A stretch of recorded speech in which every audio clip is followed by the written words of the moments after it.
Okay, so the fly I'm going to tie here is basically this fly here, and it's a CDC detached body daddy. However, I think it's noticeable about this one is this body here, and how, so maybe not picking up so good in the camera, but how shiny this material is. And one of the things you notice about crane fly larvae and crane fly is the very shiny body that they have. Now there's a brilliant video by, I think it's by Barry Ord Clarke, of a way of making these bodies, but for me it was a little bit time consuming and fairly complicated. In his video, Barry cuts strips of a glove, or really wraps them on a needle and heats them, and wraps and heats and colours them to get, if you like, a clear shiny tubing, and then he later inserts into that tubing some foam. So for this fly, what I've done is I've basically covered some foam, some tan foam, with some shrink tubing that's just a little bit larger than the foam, and then I've coloured that with a light brown marker and given it a couple of coats. And you could coat that then again with some resin or some glue if you really want to. What I've also done is I've cut the shrink tubing at an angle, so when I'm tying in, I'm catching the foam and a little sliver of the shrink tubing. I want to try and catch the whole thing in, otherwise it won't be difficult to trap in. So I just call this my shrink tube daddy, and that concept with different coloured foams and different coloured different coloured markers, you can do some really great larvae imitations as well. Crane fly larvae, dragonfly, caddis pupa bodies, lots of possibilities. You want to use your imagination, and it's really simple.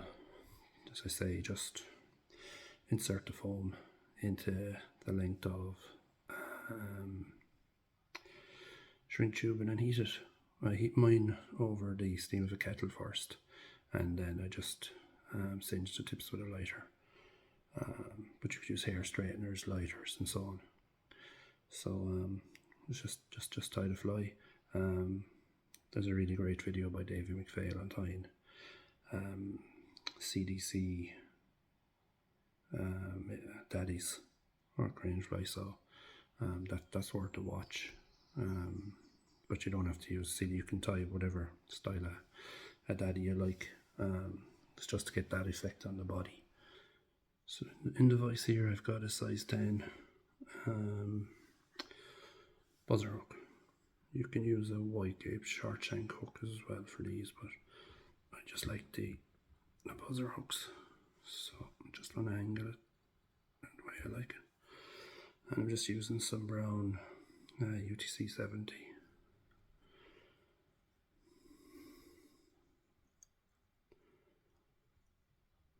Just bringing that thread back about to where the bend or curve is just starting in the hook, just roughly in line with between the point and the barb. Next thing I'm going to do is catch in some legs, so I've knotted some pheasant legs here. There's different ways of doing this. So I like to catch them in 3 bunches.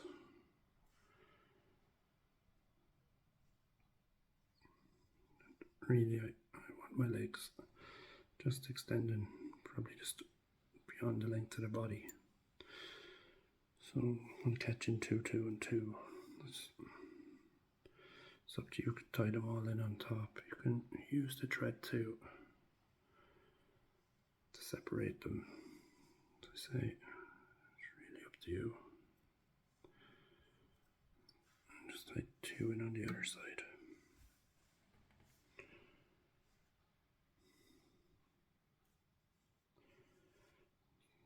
If you want to be realistic, you can tie them in individually, some going back, some out the side, some going forward.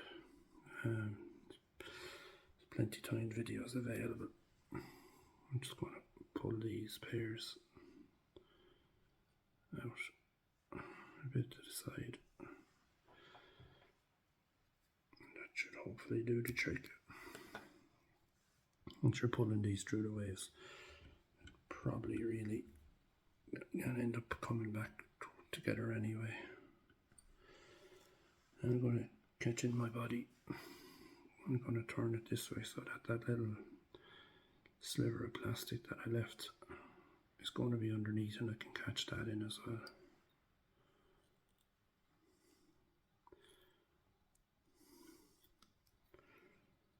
Just going to come forward a bit and back. Not putting too much pressure on at this point in time because I don't want to cut through the foam and mess up the whole body. So just cut that off. Try and get a little angle on it, and then that's part of our thorax area. Okay, so that's pretty secure. Next I'm just going to add the wings, so some sort of a cape that's similar to like a Cree, something like that. The ideal. Let's pull off 2 of these.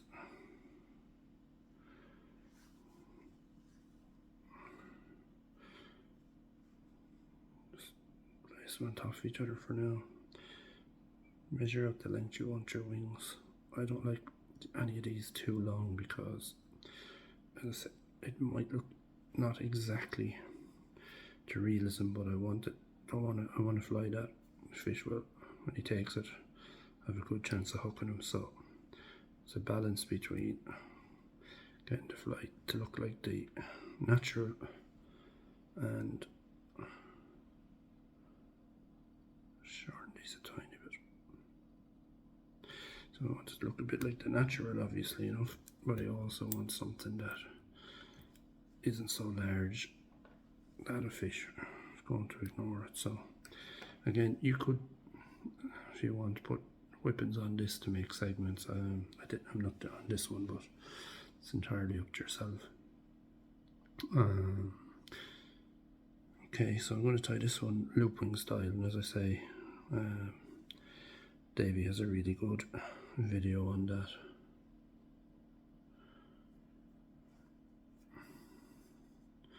So just pulling back a bit of the stuff I don't need, and then I'm going to catch this in with the thread, and I'm going to pull it up to about there. Just going to put a couple of loose wraps on it first, and I'm just going to look at what I'm going to be doing here. It looks okay. I'm going to secure that down. I'm also going to hammer it with another CDC hackle. So I'll just pull that off, and I'm just going to trim it down a bit. I'm just going to catch that in as you would a normal hackle. Then for the thorax, I'm going to use some glister dubbing, and there's one that's a sort of a browny tan colour, and that's the one I'm going to dub on. You don't really need wax for this, but I'm going to use it because it'll help strengthen the thread a little bit as well. So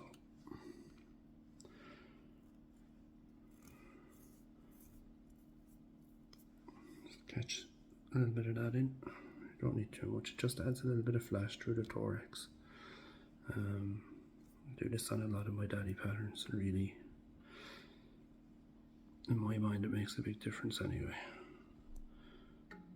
So I'm just going to bring this hammer forward, just stroking the fibres back a little bit as I go. So I get about 3 turns, I'd say, with this. And that then sits down into that glister, which again I think isn't any harm. Bring your thread over and just lock it off. Sweep everything back. Try and keep this little area here at the head as clean as you can. And trim off your ends. So sweep all that back, and then form the loop in your loop point, like so. Just measure it the way you want it. Now, what I normally do at this stage before I cut off is I pull another few of these fibres down on top, and I catch it in a second time. A couple of turns.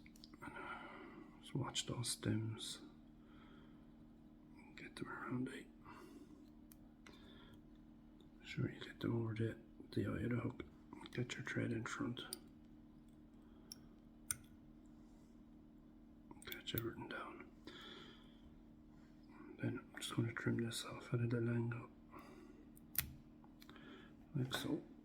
Break away any bits that are in the way. I'm just going to go back through that. Make sure everything is secure.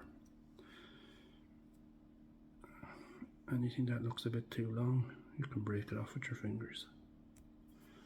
Okay.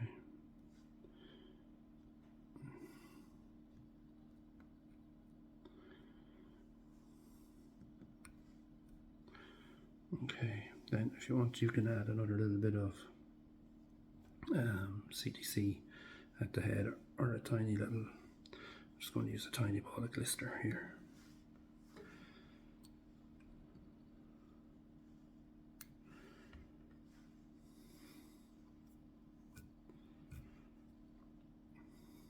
Need another little bit.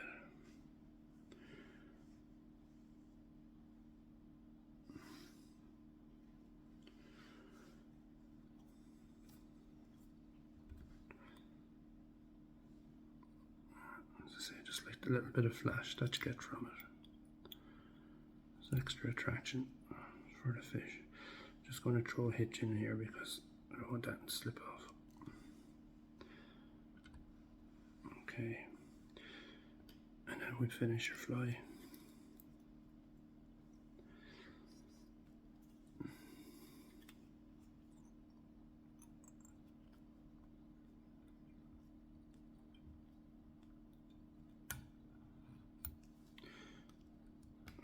I'm just going to add a couple of drops of lacquer. Just say that CDC is it's a light brown ultra select CDC. I think I got that particular CDC from Platt Nolan up at Premier Angling.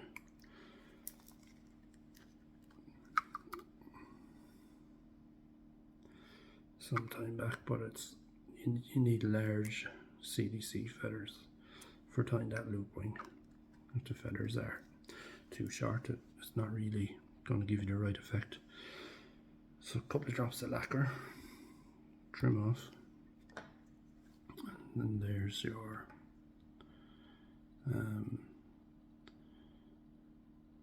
daddy with the shrink tubed body.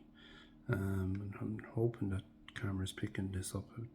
This is really it's really very lifelike.